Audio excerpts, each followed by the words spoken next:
샬롬, 윤성근 전사입니다. 계속해서 히브리서 말씀 묵상 잘 하고 계신가요? 벌써 우리 3주차에 접어들었습니다. 계속해서 히브리서를 묵상하면서 우리는 히브리서 저자의 그 절박하고 긴박하고 그 간절한 호소를 우리는 느낄 수 있습니다.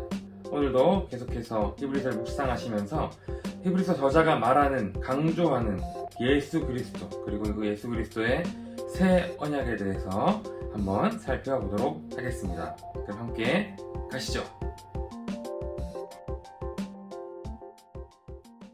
지난주 멜기세덱에 대한 설명과 비교에 이어서 히브리서 저자는 8장에서 새 언약에 대해서 설명합니다. 원저는 압달락에서 영원한 대제사장에 대해서 말했던 이 내용들을 한마디로 요약하는데, 그것은 바로 이러한 대제사장이 우리에게 있다라는 것입니다. 바로 이 땅에 대제사장이 있듯이 하늘에도 이 대제사장이 있다는 이 상응하는 비교로 제시하고 있습니다.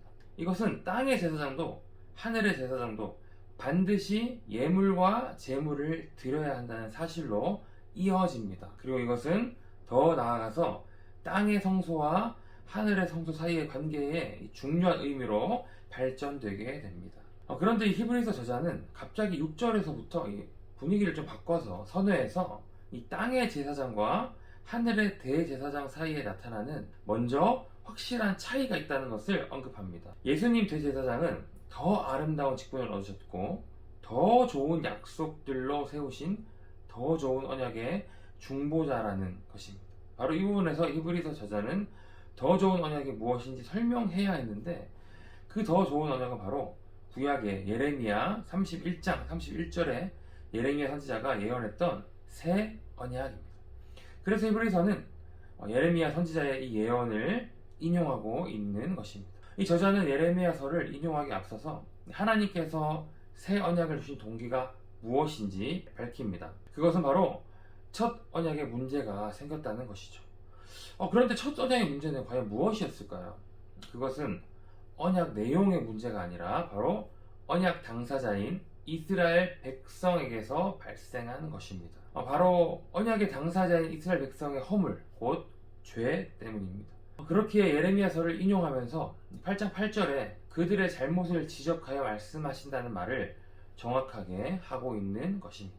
이 새 언약에 대한 예레미야 선지자의 예언은 총 3번 반복되는 주께서 이르시되인데 그대로 세 부분으로 나눌 수 있습니다. 그런데 각 부분에서 강조되는 것은 이 새 언약의 내용이 아니라 바로 새 언약의 당사자임을 알 수 있습니다. 첫 부분에서 언약의 당사자는 이스라엘 집과 유다 집이라고 언급됩니다. 둘째 부분은 이들의 문제점을 신랄하게 지적합니다. 언약의 당사자인 백성의 죄에 의해서 이 언약이 파기되었음을 말하면서 내용의 문제가 아니라 이 당사자들의 문제임을 명확하게 지적합니다. 그래서 셋째 부분은 하나님께서 고치는 것이 이 언약의 내용이 아니라 언약 당사자인 이스라엘 백성이라는 사실을 8장 10절에서 분명히 말하고 있습니다. 이 새 언약은 언약의 내용에 변화가 있어서 새 언약이 아니라 언약의 당사자에게 변화가 있기 때문에 바로 새 언약인 것입니다. 언약의 내용은 예나 지금이나 변화가 없습니다. 출애굽 6장 7절에 말씀하셨던 첫 번째 언약. 그래서 하나님께서는 이 언약의 백성을 이제 고치십니다. 백성의 변화는 하나님의 용서로부터 시작되었습니다. 하나님께서 언약의 당사자인 이 백성을 용서하신 것이 바로 새 언약입니다. 따라서 첫 언약과 이 새 언약의 차이는 단지 시간에 있을 뿐입니다. 첫 언약이 시간적으로 옛 언약이자 먼저 되는 것이고 오래되는 것이며, 그래서 시간적으로 더 이상 전면에 나오지 않는 것이지, 이것을 첫 언약의 내용은 가치가 없고 그렇게 버리는 의미로 해석해서는 안 됩니다. 10장에 넘어와서 이 히브리서 저자는 첫 언약의 제도와 새 언약의 제도를 비교합니다. 먼저는 이 첫 언약의 제도에 관해서 말합니다. 그것은 이 예배의 법도와 성소의 구조인데, 저자는 먼저 성소의 구조를 설명합니다. 역순으로 설명하죠. 이 성소에는 2개의 장막이 있습니다. 첫 번째 장막을 성소라고 부르고, 둘째 이 휘장 뒤에 있는 둘째 장막을 지성소라고 부릅니다. 그런데 저자는 이 성소와 지성소의 구성에 관해서는 간단하게만 설명을 하고 바로 넘어가는데, 그 이유가 무엇일까요? 바로 그것은 이 히브리서 저자의 관심은 지금 성소의 구조를 설명하는 것보다 예배의 법도를 설명하고 있는 것에 더 집중하고 있기 때문입니다. 그래서 역순으로 먼저 성소를 간단히 언급하고 넘어가는 것이죠. 집중하는 것 바로 두 번째, 예배의 법도에 관해서 설명하는 것입니다. 이 성소에는 제사장이 항상 들어가지만 지성소에는 대제사장이 혼자서 자기와 이 백성의 허물을 위해서 피를 가지고 1년에 한 번 들어갈 수 있습니다.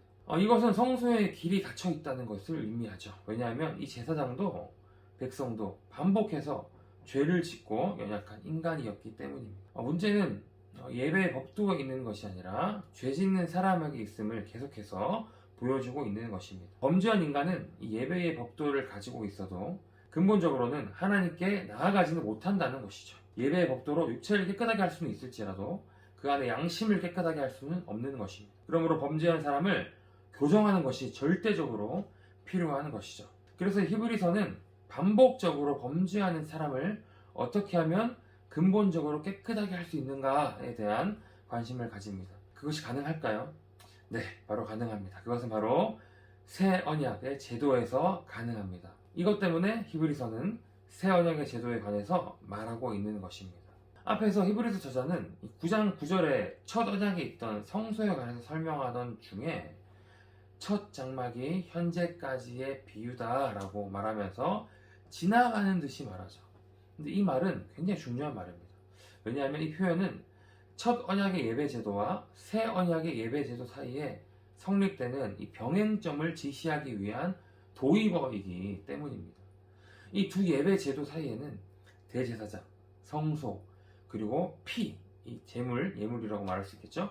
이 세 가지 일치점이 있는데 이것들은 두 예배 제도에 반드시 똑같이 필요한 것들입니다.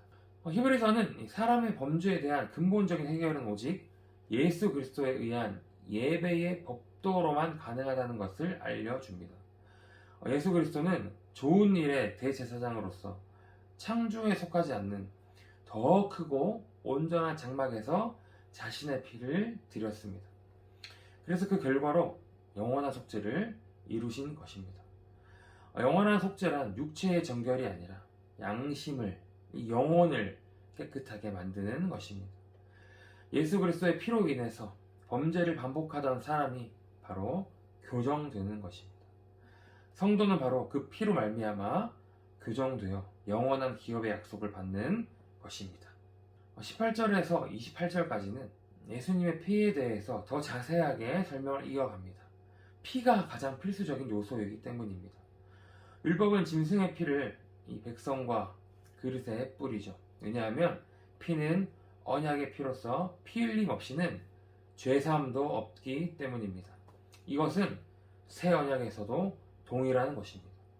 그런데 새 언약의 예배 법도에서도 피가 필수인데 그 피는 짐승의 피가 아니라 바로 예수 그리스도의 피라는 것입니다. 히브리서 저자는 그 예수님의 피를 더 좋은 제물이라고 말합니다. 그 이유는 예수님께서 자기 자신을 드린 것이기 때문입니다. 예수님이 자신을 드림으로 그 흘리신 그 피 흘림은 자주 반복될 필요가 없는 단회적인 사건입니다. 예수님은 자신의 피로 사람의 죄를 근본적으로 교정하셨습니다.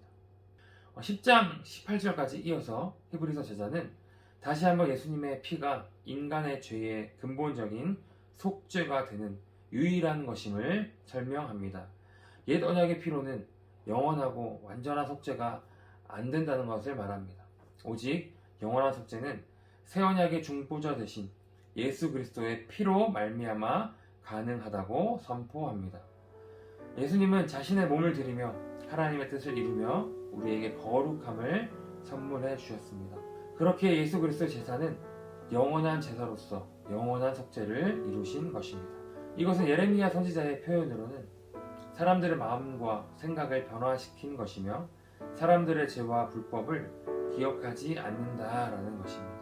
일시적인 육체의 죄를 해결하는 옛 언약과는 달리 예수 그리스도의 피로 드리는 이 새 언약의 제사는 다시 반복할 필요가 없는 영원한 속죄입니다.